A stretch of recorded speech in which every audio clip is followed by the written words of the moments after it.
Hi, I'm here with Jim Schellinger from the Indiana Economic Development Corporation. Jim, thanks for being with us. Thanks, Glenn, for taking interest in us. Talk to us a little bit about how you became the Secretary of Commerce and what is the Secretary of Commerce? Well, it's interesting. The Secretary of Commerce of the state of Indiana is the person in charge of economic development for the state of Indiana worldwide. So not only Indiana and 92 counties, but also the other 49 and internationally. I was asked to originally join the Indiana Economic Development Corporation by Mike Pence, Governor Pence, when I was on the board. He asked if I'd take an 18-month leave of absence from my architectural firm, and I did, with all intentions of going back. But I'm still here now as Secretary and CEO, not just President. And we are a public-private partnership that can respond at the speed of business for companies to incentivize them with our state incentives. And we are a public-private partnership reporting to a 15-person private board chaired by Governor Holcomb. And so Governor Holcomb asked you to stay on then? Is that what happened? Governor Holcomb asked me to stay on, and I gave it some thought. He's a very, very special guy. Yes. I was just talking about him with someone last night. I have not met a person quite like this except my brother John, my late brother John, who is dear to me.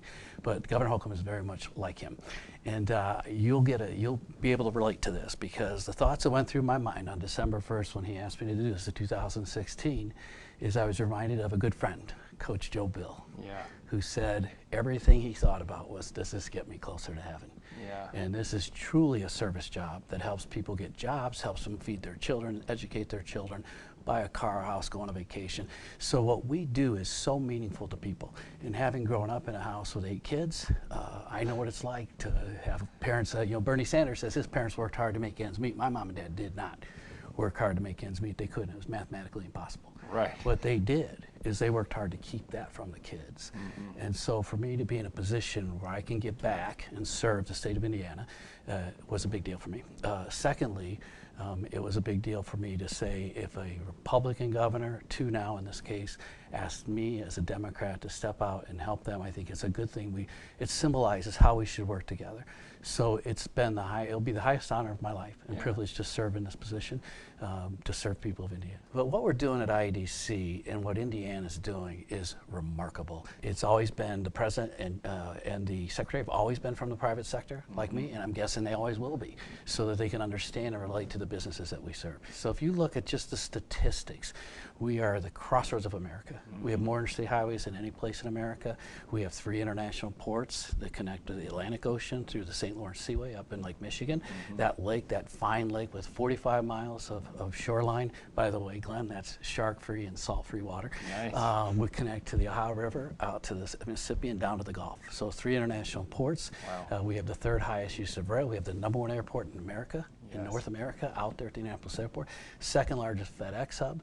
We have the 2nd lowest workers' comp. Our colleges and universities are amazing, as you know. We have the first person who stepped on the moon. Right. Purdue graduate. The last person to step on the moon. Purdue graduate. The only person to ever successfully land a plane on the Hudson River. Purdue graduate, Sully. So we have so much to offer when it comes to the colleges and universities. Our workforce is world class, and we rank about #1 in almost everything in the Midwest that you would care about. We're #1 in the Midwest for best places to do business, according to Chief Executive Magazine. 5th in the nation. We're #1 in terms of lowest cost of doing business, #2 for our infrastructure, #4 for our regulatory environment.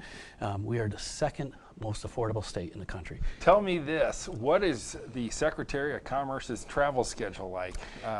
What are you doing on behalf of all of us? Because it looks like it's a big world, and you've been covering it. It's pretty hectic. Last year I was on 21 overseas missions to 18 countries. This year I'll go to 21 countries. And when I go to these countries, and all around our country, all around the states, but when I go internationally, one of the first things I do is meet with companies from that country that have invested in Indiana to say thank you, like Toyota or Subaru or Honda, whom we have 3 OEMs from Japan. No other state has that. We have the only Subaru plant outside of Japan is in Indiana. But I go and meet with them to say thank you. Thank you for investing in Indiana. You had 49 other choices, and you chose us, and we don't take that for granted. We appreciate that. My second question is very simple. What can I do to help you be more successful in Indiana? And then I go meet with Indiana companies like a Lilly or a Hillenbrand or a Zimmer Biomet and say, you're over here doing business. What can we do to help you here? Because as you're successful here, you're more successful at home. And then I meet with prospects, and I meet with government officials, and just telling our story. And it's interesting how a lot of people outside of the country they don't know about Indiana. Sure. And we're one of the best kept secrets. But not anymore. You know, at one time we say we used to be a flower state, not anymore. And when people even around the state of Indiana, the 92 counties, when I tell the stories and the facts and the figures, they'll say, I didn't know all that was going on in Indiana, but it's real and it's here. And we should be very proud. It's good times for us right now. That's great. Well, Jim, your passion for our state and for our country and for your job and the people that work for you and your team has benefited Central Indiana incredibly. And we couldn't be luckier to have a better secretary working for us. Thank you, and thanks for all you do. But serving Indiana, as I said, is the highest honor of my life. All right, well, Jim Schellinger, thanks for being with us. This is Glenn Bill for Lifestyle Indy.